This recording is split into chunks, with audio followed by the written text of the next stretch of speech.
This is Cat's Cradle with a yard of ratty razor wire. Devil made Jacob with the yayo and the vaporizer. Yeah, drop the old halo in a lake of fire.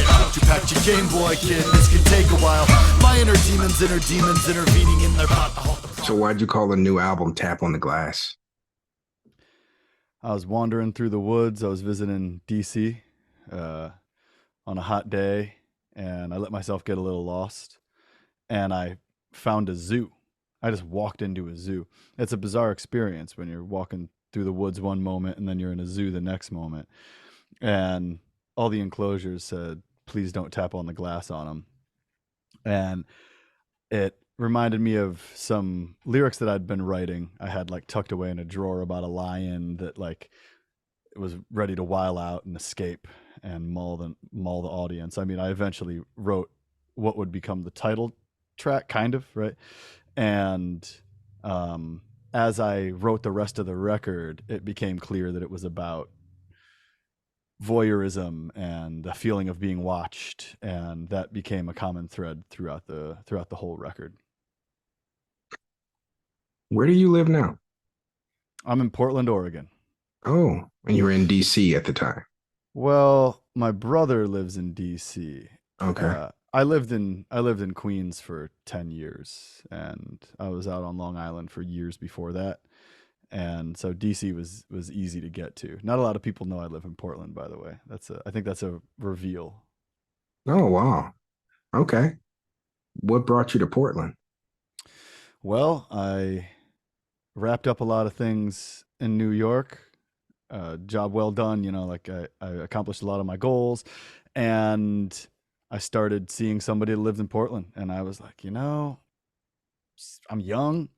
Hopping over to the other side of the country isn't a bad idea. I came here. There was a great hip hop scene, a lot of love for music and unique creativity. And I figured I'd try it out. And it's dope out here. I really like this city.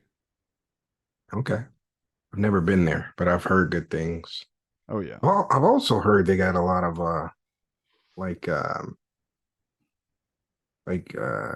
what do you call those people? The white supremacist groups? Sure. So Oregon is famously, notoriously racist. They were historically one of the first states to ban slavery, but just because they didn't want any non-whites in the state. So a lot of that is carried over. And so we are like a drop of blue and a sea of red hate, which is a very interesting juxtaposition given the way that the media has painted this city. We do have protests all year long. I mean, it's just part of the culture of this city. And Portland is 80% white, but Portland also celebrates diversity and tries its damnedest, to work toward a more diverse city. Now, a lot of Oregon, the state, not having it. And they know they're not welcome in the city proper. So we have pretty like distinct boundaries between Portland and a lot of Oregon. That sounds like Chicago and Illinois to me. Yep, you said it. I mean, it's the I was same. born and raised in Ohio, and Ohio has become a lot more divided. I grew up in a college town, and that college town is more and more different from the neighboring counties every election cycle, it seems. Okay. Now, how did you hook up with DOS for GW to do this project? So DOS was working with some of my homies in New York, namely Woods and Elucid. He has some beats on some Arm & Hammer records, and Elucid hit me up asking me to do a song over a DOS beat, and that eventually ended up on the record. That's Hands Off, the one that we did together.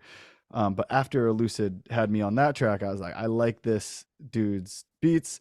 I reached out to him personally a little while later for a pack to spread around the label that I run, the Karma Kids.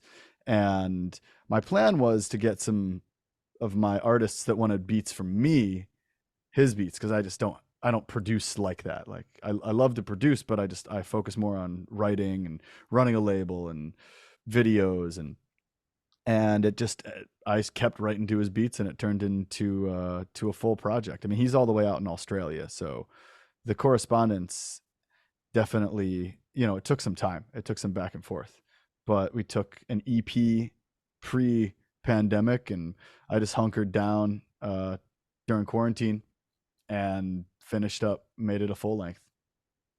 Hmm. Okay. So how would you describe the sound of Tap on the Glass? How would you describe the sound of Tap on the Glass? It's out People, there. it's out there. Yeah, people keep telling me that the production choices are weird, including Das. Like my producer's telling me that I chose weird beats. Um, to me, you know, I was drawn to the beats because it felt like there was an obvious space needed that my voice could fill. Like I saw holes in his production where my voice would fit perfectly. There's just a lot of slowed down, stretched out breaks and weird off-putting synthesizers. Maybe some of them are samples. I don't really know. But I saw, because oftentimes you get beats and it's like, where does my voice fit in this? I need to ride the melody a bit. You usually got drums with a full kit. So that's like 3 sounds plus right there. You have a melody, you have a bass line, you have another thing going on over there. And you kind of have to work more with it. With these, I felt like I could kind of create the melody and the entire, like I felt like I had half the rhythm section to deal with, and so that let me open up my flow a lot. I think that now that it's a project and now that it's out in the world, that it is less abrasive than I thought it was, um, but at the same time, stranger than I thought it was. You get so close to a project, you tinker with it, you work on it forever, and it stops sounding weird. This one definitely stopped sounding weird until I pressed that release button. Okay. You have a lyric on the song Current Events where you say life is but a night terror. Explain that line. So I have a long history with dreaming. I have an album called Dreamery, that deals with time I spent working on a resort island. Um, and the concept behind that is that I'm living in somebody else's dream, right? And so this becomes a callback. Um, when we were in kindergarten, we used to sing this song, right? Row, row, row your boat gently down the stream. Merrily, merrily, merrily, merrily. Life is but a dream. And you get into a round. And at the end of the round, it ends with life is but a, life is but a, life is but a, life is but a, life, right? So that's how I wrote the hook to Insomnis Prestigia. And I rewrote a lot of current events, probably 30%, 40% of that song. I kept the original rhythm and melody of my lyrics, and I rewrote the content to fit the album once I'd kind of discovered what the themes were that were peeking out. And so I wrote Life is But a Night Terror into that song because at the beginning of the record, it's not clear where the concept's headed. And that song's just kind of a second introduction. I feel like the first song is a background on me, Pika, and the second song is my point of view and what I'm watching. And the feeling of being watched, the feeling of feeling like there's eyes on you at all times, kind of coincides with this feeling of how awake are we, questioning your reality, right? So it's just a reversal. Instead of life is but a dream, life is but a night terror. Seek medical solace, right? We are in this society more so than ever medicating. I mean, I got homies that get antidepressants from their PCP. They're going to their family doctor. They're not even going through talk therapy first anymore. And it's kind of a quick commentary on that state of existence. Okay. On the song Sheepdog, you say, I'm no theologist, but I don't think a God exists to vilify his followers and beg for their apology. Shit. Thought that was a dope rhyme. Why Thank do you. you believe monotheistic religions teach that God is a vengeful being? Well, I don't think that all monotheistic religions focus heavily on that. There are plenty of sects of Protestantism that don't focus on that. But I do think that there's a core part of most Christian sects that focus heavily on original sin. And that's one of my biggest problems with Christianity and with American culture, that we are somehow born flawed and that we have to prove ourselves, that we have to fight to be something, guilty until proven perfect. And I can't tell you. I don't know if it's human nature to spin teachings of peace and love and acceptance into something that you can use to control people, but it definitely comes across that way to me. And again, I'm not a theologist, but if there's a God out there, I just find it really hard to believe that he would be so unhappy, or they or she would be so unhappy with everything that they've created, to the point where they would call every creation flawed, and then come to the earth in corporal form and suffer as we do, and then demand that we apologize constantly for existing in order to enter an eternal life of pleasure. It just seems a little backwards. I believe that when I create something, I hope that it has harmony, and I hope to be proud of it. And I see that with most creatures. Birds don't build nests that they think are flawed. You build things and you create things that you love. And when people have children, the most hateful people have children and love their children, right? I just think that it's a flaw in the doctrine. And there's so many things. You use the word vengeful. Um, I I think that a vengeful God makes way more sense than a God that hates its own creations, because when we were young as a species and we were coming up with these ideas like, why are the crops failing, why are people dying all around me, why is this plague here, oh, it must be our God seeking vengeance because we didn't worship him enough. Like, that makes sense, and maybe that leads to this idea of we're always wrong. But overall, that was a late edit to that song.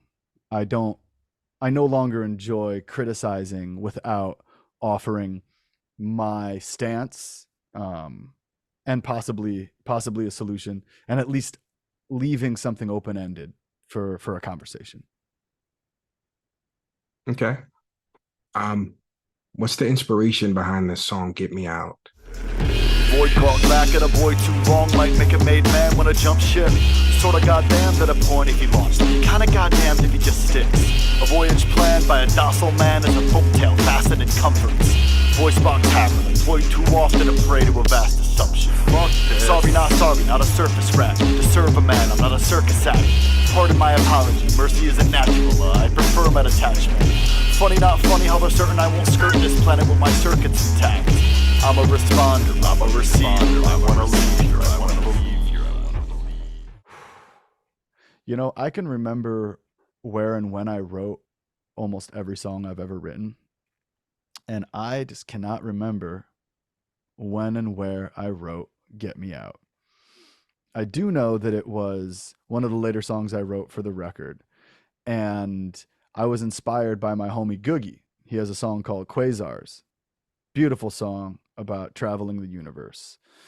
And I was like, Googie gets to write a sci-fi song, and me, I love science fiction. Always been a big fan. The record has a sci-fi twist to it in the later half, when the concept kind of catches up with itself, kind of like a cheesy, like, shock horror sci-fi twist, and that's all fun and games, but I think a lot of it came from, I know I wrote that while I was still living in New York, and I felt trapped in a lot of ways when I was there. I had built a live music scene. I had built up a label with some of my best friends, and after 7 years, people move on in different ways, and I kind of felt trapped in the underground hip hop empire that I had created with so many different people. And I remember every time I went on tour, I was just thirsty to get into the woods, jump in a creek. I would record the sounds of nature and blast them through my monitors in my studio, and just close my eyes and pretend like I wasn't in the city, which I loved. I mean, New York is still my favorite place and that I've ever lived. But I think that it all comes down to, sometimes you just want to get out, and it's now become a bigger part of my head trip story, that he wants to build a rocket ship and leave the planet. Okay. You ever feel like you want to leave the planet? No, never. No. But I'm a very, I don't know, I kind of isolate myself from people. Mm-hmm. So, you know, for the I feel most you. for the most part, I'm good. Like I don't feel that way. No. Well, space is very isolating, so I hear. I'm So, not going to try to sell you on it, but I do. I'm a very social person, but I do also, to get alone time, at least in my former life in New York, was very difficult. I'd have to stay up all night to get alone time, and so a lot of that came from that feeling as well. Just a little bit of isolation. wow, wow, that makes sense. I mean, God, that sounds like a nightmare. New York City. No, not New York City, but having to stay up late to Oh yeah, get sure. alone time. Yep, and it was like that for a lot of my life. I mean, I had roommates for most of my adult life, and I was always working with and around other humans. And when I would get out of work, I bartended for years in Queens, and I'd get out of work at 3 in the morning, and there'd still be people awake, right? So I'd have to stay up till 7 if I wanted a couple hours of alone time. Okay. Do you find running the We Are the Karma Kids label as fulfilling as putting out um as making your own music? Like, are you fulfilled by putting out other people's stuff more so than your own? That's a really good question. Thank you. Um, Welcome. so I get a different sense of satisfaction um, with having a successful release for another artist. When Teddy Faley hit me up years ago, maybe I can't count anymore what is time. When Teddy Faley hit me up and asked me to put out Teddy Brown Brown, I had decided that I was just going to only put out my own music for a while, until I met somebody who could help me run a label. It's a lot of work to do on your own, even on the independent level that we do it. We do everything. And I have like Old Self, my partner Britta, Teddy helps me with a lot of stuff. Lamont Manuel helps me with a lot of stuff. But it's, when it comes down to it, it's all on me. So I decided to quit. Teddy's one of my favorite rappers and a wonderful human. And I agreed to put his record out, and it did very well.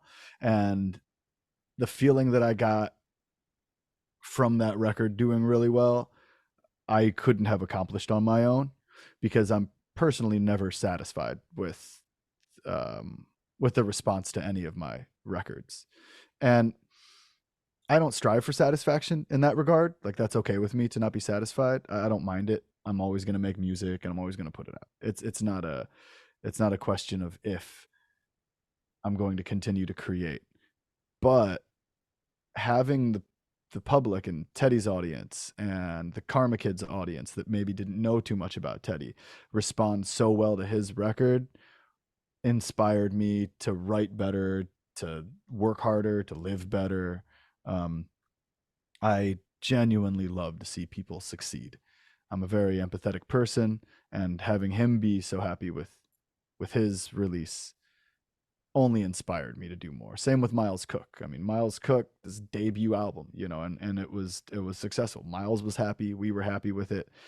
Like that feeling that I got from that inspires me to work harder. Now, I've gotten a great response to Tap on the Glass as well, despite everybody thinking that my beats are weird. and and I can appreciate that. One of my reviews, shouts out to OG Nick at Focus Hip Hop, was that he wasn't a fan of the beats but kept listening until the lyrics brought him back and he decided he liked the record, which I appreciate. Somebody like, slogging through production that they're not a huge fan of to listen. Um, so for me, when I find success in my music, I take notes on what worked. I'm very grateful, and then I put that toward my next record, and it all gets kind of compartmentalized. Whereas I can kind of bask in the success of another artist's release more, and it's more of a relaxing celebration. Whereas I don't give myself enough time to celebrate my own successes. Okay. And go back to that because the review, that's the exact feeling I had. Word. The music to me was jarring. Mm-hmm. Um, so I'm like, I tried over and over to listen to it.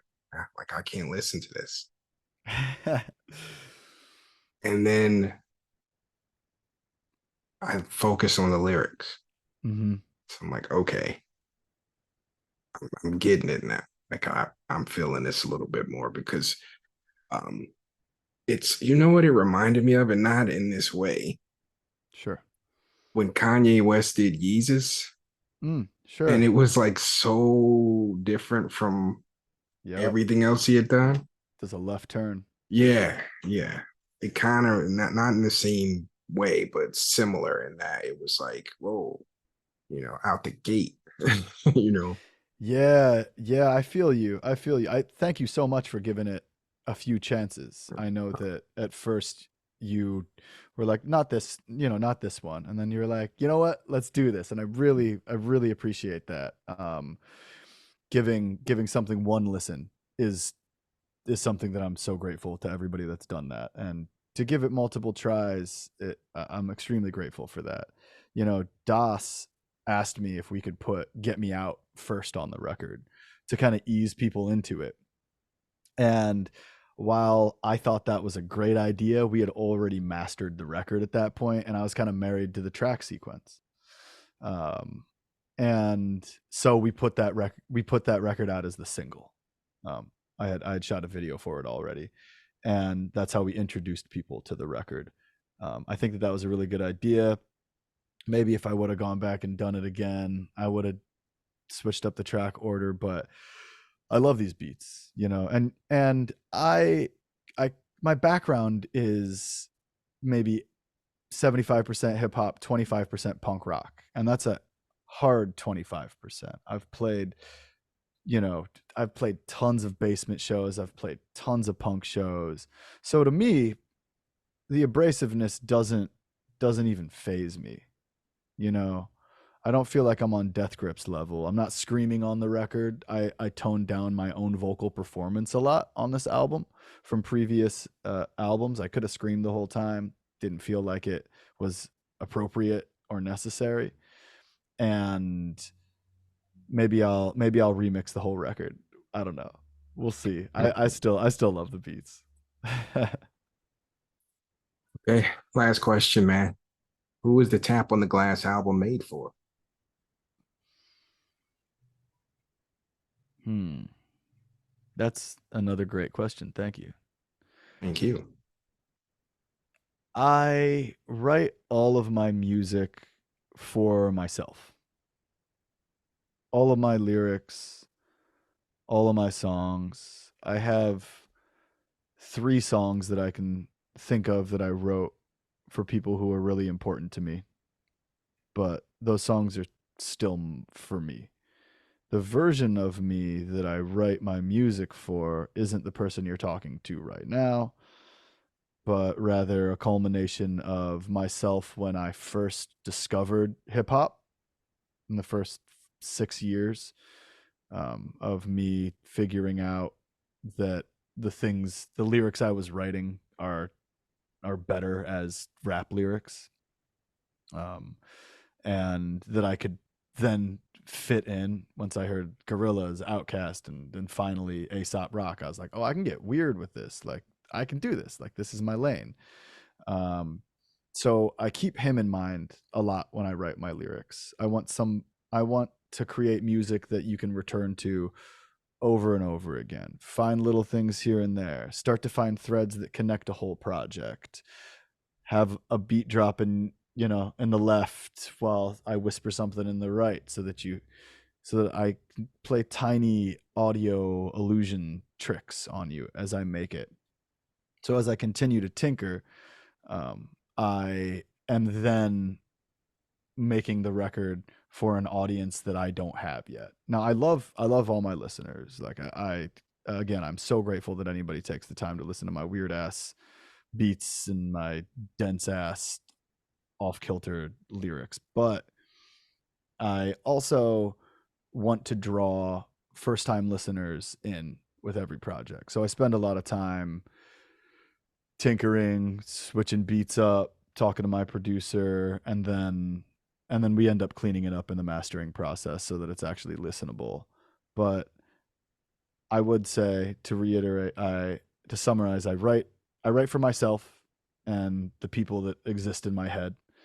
And then once it's complete, I section it together so that it's understandable, so that it has a beginning, middle, and end, and so that anybody who's willing to sit through it is rewarded by the end of the record, which I feel like there's a big reward on the lyrical level thematically at the very end of this record. The second to last and the last song tie a good amount of the record together, and I didn't just do that for myself. I did that for listeners, whoever they may be. All right, Lieutenant Headtrip, thank you for joining TheRealHip-Hop.com. Hey, thank you again for having me on. It's been a pleasure. I really appreciate the opportunity to talk about the record, and I really enjoy your podcast. I'm going to be listening to more of it as I travel these next couple weeks. Wow. Thank you. That means a lot, man. Hey, thanks again for having me. Yeah, you're welcome. Peace. Peace. I might have known through part of my heart in my sleep, but I can't be sure. I should double check the camera's powered down before that occurs. Backseat swerver, pull the mask down further. Road rash, speed merchant, flying blind as a bat out the inferno. Bend, crash, and purge. Fantasy polluted with a bad dream's guilt.